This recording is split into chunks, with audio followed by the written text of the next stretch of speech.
하나님께서 주시는 말씀은 창세기 28장입니다.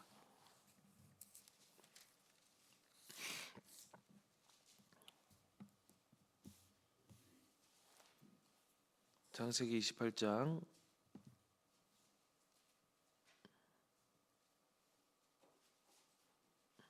1절부터 22절까지의 말씀인데요.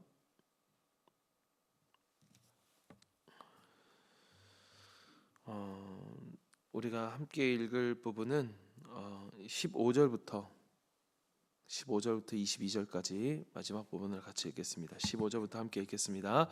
내가 너와 함께 있어서 내가 어디로 가든지 너를 지켜주며 내가 너를 다시 이 땅으로 데려오겠다.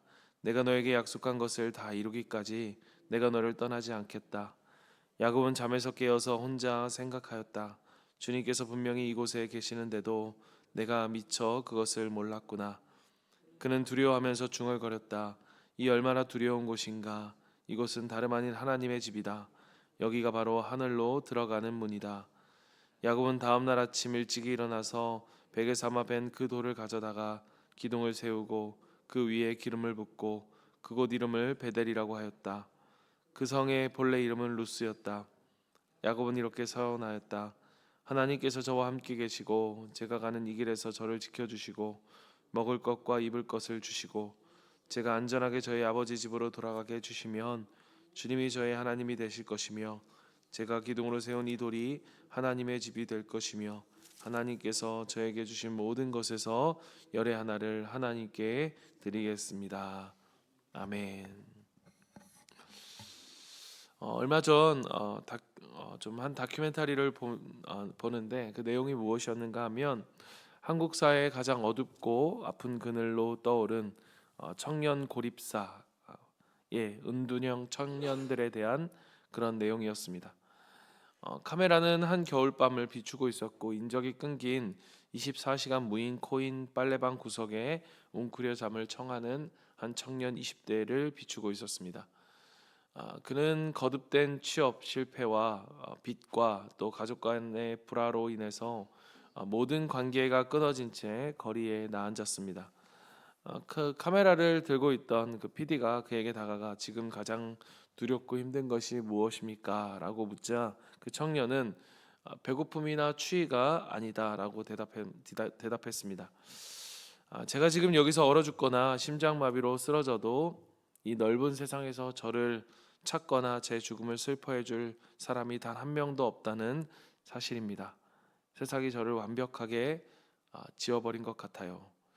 그 청년의 대답 속에는 어쩌면 인간이 겪을 수 있는 가장 처절한 공포, 즉 절대적 고립과 단절이라고 하는 뼈아픈 절망이 배어 있었습니다. 아무도 나를 모르는 곳에서 가장 차가운 바닥에 누워 맞이하는 그러한 캄캄한 밤. 이 수천 년 전에 우리가 중동의 거친 광야 한복판에서도 바로 이 코인 빨래방에 있었던 이 청년처럼 모든 것이 끊어진 채 가장 차가운 돌덩이를 베고 누운 한 도망자가 있었습니다. 오늘 우리가 창세기 28장의 그 밤 캄캄한 절망의 밑바닥을 뚫고 나오는 그 기가 막힌 또 은혜의 현장 속으로 우리가 함께 묵상하기를 원합니다. 오늘 본문의 주인공은 우리가 잘 아는 야곱입니다. 그는 아버지의 눈을 속이고 형 에서의 축복을 가로챘습니다. 야곱은 그 축복을 가로채면서 아마 그런 마음을 가졌을 거예요. 이 축복을 내가 가로채서 받을 수만 있다면 나의 인생이 황금빛으로 빛날 것이다. 그러나 그 얄팍한 사기극의 결과는 참혹했습니다. 분노한 형의 칼날을 피해 그는 평생 자기를 맹목적으로 사랑해 주던 어머니 리브가의 품을 떠나 야반 도주를 해야만 했습니다. 11절을 보십시오. 11절 말씀. 어떤 곳에 이르렀을 때에 해가 저물었으므로 거기서 하룻밤을 지내게 되었다. 그는 돌 하나를 주어서 베개로 삼고 거기에 누워서 자다가 부족의 족장의 아들로 누구보다도 조금 더 편한 그러한 장막에서 자던 야곱이 지금은 인적 하나 없는 광야에서 딱딱하고 차가운 그 돌을 베개 삼아 누웠습니다. 이 돌베개가 보여주는 것은 단순한 불편한 그러한 침구다라는 것을 보여주는 것이 아닐 것입니다. 그의 모든 인간의 관계가 박살나고 그 모든 부와 안락함을 잃어버린 야곱의 비참하고 차가운 현실 그 자체를 보여주는 것입니다. 당시 고대 사람들의 신앙관에 따르면 신이라고 하는 존재는 특정 지역에 머무는 그러한 존재였습니다. 야곱은 아버지가 제단을 쌓았던 브엘세바를 떠나왔기 때문에 그는 이제 자신의 신이었던 하나님조차도 자신을 떠났다라고 생각했을 것입니다.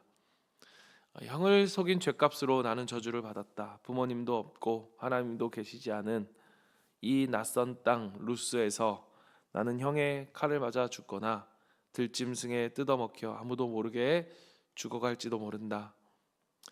하늘은 굳게 닫혀 있었고 땅에는 차가운 돌덩이뿐이었습니다. 이 사기꾼 야곱의 인생이 완벽하게 파산 선고를 받은 그러한 숨막히는 그러한 고립의 밤이었습니다. 그럼 바로 그 절망의 밑바닥에서 야곱은 꿈을 꿉니다. 그런데 그 꿈의 내용이 무엇이었는가? 야곱의 상식을 어쩌면 당시에 가지고 있던 사람들의 그러한 종교적 상식을 완전히 벗어나는 그러한 충격적인 그 장면을 그가 보고 있었습니다. 12절에 보면 꿈을 꾸었다. 그가 보니 땅에 층계가 있고 그 꼭대기가 하늘에 닿아 있고 하나님의 천사들이 그 층계를 오르락내리락 하고 있었다. 여러분이 그리고 이 층계, 그가 보았던 이 층계의 방향을 주목해 보면 여러분 세상에 있는 모든 종교는 인간이 신에게 도달하기 위해 고행을 하든 선행을 하든 이 자신의 사다리를 더 앞으로 거슬러 올라가면 바벨탑을 만드는 것처럼 그렇게 만들어 하늘로 기어 올라가야 합니다. 그러나 야곱은 지금 사다리를 만들 사실 자격도 힘도 없는 그런 파산한 사람의 모습이었습니다. 그런데 그날 밤 꿈에 하늘이 찢어지더니 하늘이 갈라지더니 하나님 편에서 그 하늘에서 땅에 엎드려진 그 야곱의 코앞까지 사닥다리를 내려주고 계신 것입니다. 더욱 충격적인 것은 13절부터 15절까지 이어지는 하나님의 음성입니다. 하나님은 그렇게 사기를 치고 도망온 야곱을 향해서 이제는 네가 네 죄를 알겠니? 네 잘못을 알겠니? 그렇다면 당장 회개하고 형에게 가서 사과해라 라고 꾸짖지 않으십니다.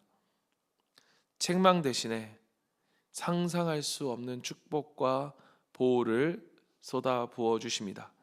그게 오늘 우리가 읽었던 15절 말씀입니다. 내가 너와 함께 있어서 내가 어디로 가든지 너를 지켜주며 내가 너를 다시 이 땅으로 데려오겠다. 내가 너에게 약속한 것을 다 이루기까지 내가 너를 떠나지 않겠다. 사랑하는 여러분, 우리가 복음이라고 한다면, 굿 뉴스라고 한다면 바로 이것이 복음일 것입니다. 그것은 무엇인가? 은혜라고 하는 것은 바로 이 자격 있는 자에게 주어지는 것이 아닙니다. 내 힘으로 닿으려고 하는, 내 힘으로 하늘로 닿고자 하는 모든 헛된 시도, 그러한 모든 시도가 박살나고 그 캄캄한 절망의 밤에 돌베개를 베고 엎드려졌을 때 비로소 하늘에서 일방적으로 쏟아져 내리는 것, 그게 바로 하나님의 은혜입니다. 아침이 밝았습니다. 꿈에서 깨어난 야곱의 입에서 역사적인 신앙 고백이 터져 나옵니다. 16절 말씀입니다. 야곱은 잠에서 깨어서 혼자 생각하였다. 주님께서 분명히 이곳에 계시는데도 내가 미처 그것을 몰랐구나. 야곱은 브엘세바의 화려한 제단에만 하나님이 계신 줄 알았습니다. 자격 있는 형에게만 복이 가는 줄 알았습니다. 그런데 죄를 짓고 도망쳐온 이 차갑고 버려진 땅, 바로 여기에도 하나님이 나와 함께 계셨음을 그는 깨달았습니다. 그리고 자신이 베고 자던 그 처절한 고통의 돌베개를 가져다가 기둥으로 세우고 그곳에 기름을 붓습니다. 그리고 그곳의 이름을 원래는 루스, 단절되고 척박한 땅이라고 하는 그 루스라고 하는 그 루스에서 베델, 즉 하나님의 집, 단절이라고 하는 이름으로 그는 그곳을 부릅니다. 가장 비참했던 그 단절과 척박한 그 땅이, 그 절망의 자리가 하나님을 만나는 하나님의 집, 영광스러운 지성소가 되어버린 것이죠. 사랑하는 성도 여러분, 이 야곱이 보았던 그 하늘과 땅을 잇는 사닥다리의 진짜 실체는 무엇일까? 훗날 요한은 요한복음 1장 52절에서 이렇게 이야기합니다. 예수님께서 그 비밀을 친히 풀어주셨다. 51절 말씀입니다. 예수께서 그에게 또 말씀하셨다. 내가 진정으로 진정으로 너희에게 말한다. 너희는 하늘이 열리고 하나님의 천사들이 인자 위에 오르락내리락 하는 것을 보게 될 것이다. 아멘.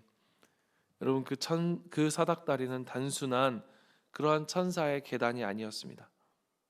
죄로 인해서 단절돼 버린, 완전히 그러한 사망으로 인하여서 그렇게 단절돼 버리고 어떠한 소망도 발견할 수 없었던 그곳에 하늘의 문을 하나님 여시고 하나님과 죄인이 된 우리를 연결하기 위해 하늘 영광을 버리고 이 차가운 땅으로 곤두박질 치도록 내려오신 분, 그렇게 십자가에서 당신의 살을 찢으시고 우리가 하나님께 나아갈 수 있는 그러한 영원한 계단이 되어주신 분, 그 예수 그리스도, 그분이 바로 이 야곱이 보았던 사닥다리였던 것입니다. 말씀을 마무리합니다. 우리가 아까 이야기했던 그 코인 빨래방의 고립 청년의 이야기, 세상에 아무도 없다고 절규하던 그 청년은 어떻게 되었을까? 며칠 뒤에 이 다큐멘터리의 제작진과 사회복지사가 그를 찾아가 따뜻한 밥을 먹이고 그의 꽁꽁한 손을 잡아줍니다. 우리가 당신 곁에 있습니다. 당신은 혼자가 아닙니다. 그 순간 청년은 바닥에 엎드려 오열을 했고 자신의 힘으로 가난과 단절의 사다리에 기어 올라가다 실패하여 죽어갈 때, 그렇게 외부로부터 누군가 손을 내밀어 주었을 때 비로소 그의 코인 빨래방은 캄캄한 무덤에서 다시 한번 생명이 시작되어지는 곳으로 바뀌었던 것입니다. 사랑하는 우리 성도 여러분, 우리가 살아가는 이 땅, 우리 주변에는 사실 겉으로는 보이지만, 멀쩡해 보이지만 속으로는 이렇게 야곱처럼 쫓기고 두려워하며 차가운 돌베개를 베고 엎드려 있는 많은 사람들, 수많은 잃어버린 영혼들이 있습니다. 세상에 나 혼자뿐이다, 하나님도 나를 버리셨다, 그렇게 절망하는 사람들입니다. 우리는 이 지금 1층 리모델링 공사를 하면서 또한 동시에 우리가 30일 VIP 초청 그러한 예배를 우리가 준비하고 또 기도하고 그렇게 나아가고 있습니다. 야곱처럼 인생의 벼랑 끝으로 도망친 자들, 절망의 돌베개를 벤 영혼들이 여러분 이곳에 발을 들여놓았을 때 여호와께서 정말로 하나님이 이곳에 계시는구나, 과연 정말로 이곳에 계시는구나 라고 깨닫게 만드는 그러한 영적 베델, 하나님의 집이 우리가 되기 위한 그러한 걸음들을 우리가 걷고 있는 것이죠. 그리고 우리에게 초청할 그 VIP들은 바로 오늘 본문의 야곱과 같은 사람들일 것입니다. 그들을 우리가 맞이하기 위해 가장 필요한 것은 무엇이냐? 사랑하는 성도 여러분, 우리 자신이 먼저 바로 나는 돌베개를 벤 그러한 자격 없는 그러한 자였으나 예수 그리스도라는 십자가의 사닥다리가 내게 내려와 나를 살려주셨다라고 하는 여러분 이 복음의 감격이 우리 가운데 다시 한번 가슴 깊이 새겨지는 것, 그것이 우리에게 무엇보다 가장 필요하다는 것입니다. 내 힘으로 아둥바둥 살아보려고 하는 삶이 아닌 나를 찾아오신 그 은혜의 사닥다리를 사랑하는 성도 여러분 붙드십시오.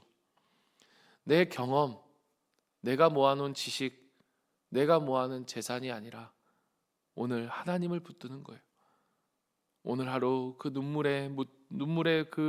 우리가 눈물이 묻은 그 돌베개가 예수님의 십자가를 만나서 찬란한 베델의 제단으로 변화되어지는 역사가 우리 가운데 일어날 것입니다.